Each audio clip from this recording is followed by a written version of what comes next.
Sur la chaîne, j'ai décidé de vous présenter un poste à souder multiprocédé, le MECPO MIG120. Comme sa numérotation l'indique, il va avoir une intensité maximale de 120 ampères. Je précise ici en début de vidéo qu'il s'agit de mon tout premier poste à souder et donc de mes premières soudures. Alors s'il y a des soudeurs parmi vous, n'hésitez pas à laisser des commentaires. À l'arrière de l'appareil, on a une plaquette signalétique qui va nous permettre d'afficher toutes les caractéristiques techniques du produit ainsi que l'interrupteur on-off. On va tout de suite parler du prix. En ce moment, il est à un peu plus de 90 €. Et pour ce prix-là, vous avez un appareil 3 en 1 qui est capable, premièrement, de souder au fil fourré.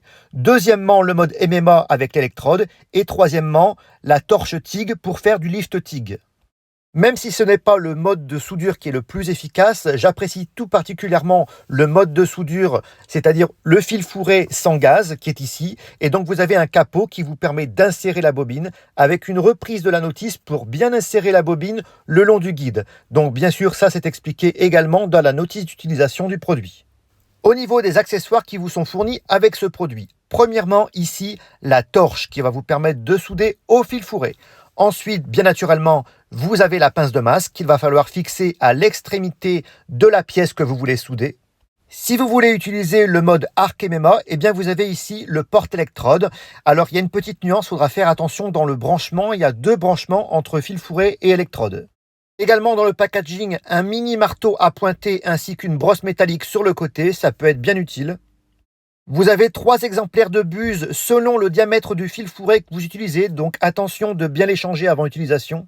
Au niveau des consommables, vous avez une électrode qui vous est proposée dans le produit, ainsi qu'une bobine de fil fourré. Et en plus, dans le produit, il vous propose 2 sortes de protection. Un premier masque d'approche que je n'utiliserai pas, mais plutôt ici le deuxième masque qui vous est proposé également. Eh bien, c'est tout simplement un masque de protection de soudure automatique. On va commencer un test avec la soudure qu'à l'arc MMA. Attention, la pince de masse, je la mets sur le pôle négatif et ensuite le porte-électrode, je le mets sur le pôle positif. On sélectionne ensuite sur l'écran digital le mode arc MMA et ensuite vous avez 2 petites molettes en dessous qui vont vous permettre d'ajuster la puissance de sortie. Donc moi, comme je ne connais pas le produit, je vais aller de manière graduelle.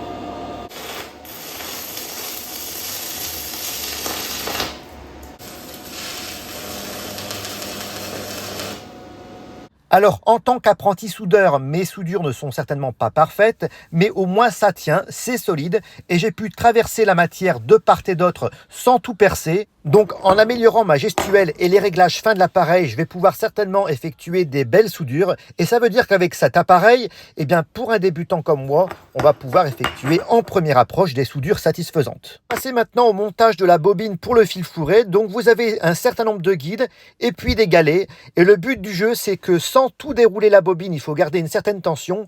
On va devoir faire passer le fil fourré à travers un premier guide, puis un deuxième guide, pour le faire sortir à l'extérieur de l'appareil au niveau de l'entrée du tube de torche. Au niveau du montage des accessoires sur l'appareil, attention, c'est inversé. La pince de masse sur le pôle positif et la torche sur le pôle négatif cette fois-ci. Au niveau de la torche au fil fourré, vous avez également la nécessité de faire un raccordement électrique ici sur le milieu de l'appareil. Je vais essayer de fabriquer un support de meuble avec du tube acier de section carrée. Pour cela, je vais m'aider d'aimants positionnaires pour avoir un angle parfait à 90 degrés.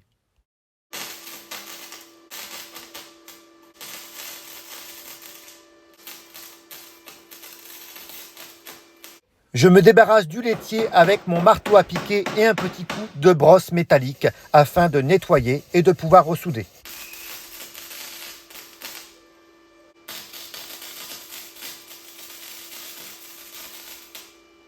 Je contrôle bien sûr l'équerrage de temps en temps pour mon futur meuble pour qu'il soit le plus d'aplomb possible.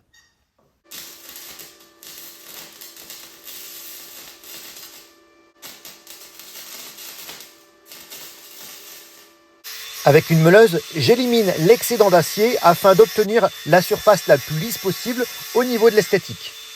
Voici les résultats obtenus avec mes profilés d'acier en section carrée et en mode de soudage fil fourré, sans gaz, je précise. Et je précise encore une fois que ce sont mes premières soudures. Eh bien, je suis quand même satisfait de mes premières soudures. Vous voyez, c'est quand même assez propre. Je vais continuer encore à meuler. Et puis, bien sûr, après, on va mettre une couche de peinture noire acier, ce qui va permettre d'avoir un support de meuble qui soit le plus esthétique possible. Ici, on a une épaisseur de métal de 1,5 mm au niveau de ces tubes acier et tout à l'heure, au niveau de mes essais avec l'arc MMA, on était sur du 2 mm. Bien sûr, plus tard, vous avez également la possibilité d'adapter le diamètre du fil fourré, mais également celui de l'électrode en fonction de ce que vous voulez souder. En fonction de tout ce qu'il nous propose, je trouve que ce poste à souder présente un super bon rapport qualité-prix. Je vous mets un code promo qui vous permettra de l'obtenir en meilleur prix et je vous mettrai en description le lien pour le retrouver. Encore une fois, si cela vous intéresse ou s'il y a des soudeurs parmi vous plus confirmés, n'hésitez pas à laisser des commentaires. N'hésitez pas non plus à liker, à commenter et à vous abonner à la chaîne pour retrouver des vidéos relatives sur ce sujet. Et sur ce, je vous dis à très bientôt. Au revoir.